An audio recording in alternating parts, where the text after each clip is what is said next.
Bocah 12 tahun bikin heboh dengan unggah video di YouTube berisi pesan ancaman terorisme di Bandara Incheon, Seoul. Baru-baru ini kepolisian Korea dihebohkan oleh sebuah video berdurasi 10 detik yang berisikan ancaman seorang teroris di Bandara Incheon, Seoul. Polisi pun dengan cepat mengidentifikasi orang yang mengunggah video tersebut dan ditemukan bahwa pelakunya adalah seorang anak laki-laki yang lahir di Korea namun saat ini sedang tinggal di Amerika. Yang lebih mengejutkan lagi adalah ternyata sang pelaku adalah bocah berusia 12 tahun. Awalnya video tersebut diunggah ke YouTube pada 21 Februari 2021. Ia mengunggah video berdurasi 10 detik dan diberi judul bahwa ia akan melakukan tindakan teroris di Bandara Incheon pada 1 Maret pukul 11 siang. Di mana tanggal itu bertepatan dengan Hari Gerakan Kemerdekaan Korea.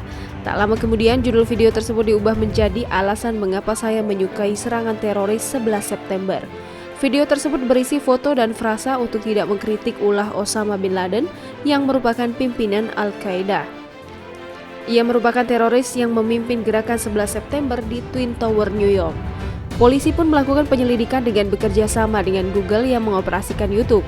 Mereka menemukan jika video tersebut diunggah di Amerika. Kini kanal YouTube sang pelaku telah ditutup.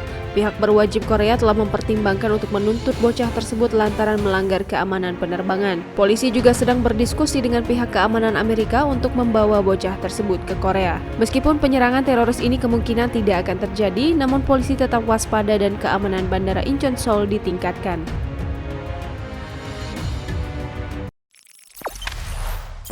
Jangan lupa subscribe, share, komen, dan like ya!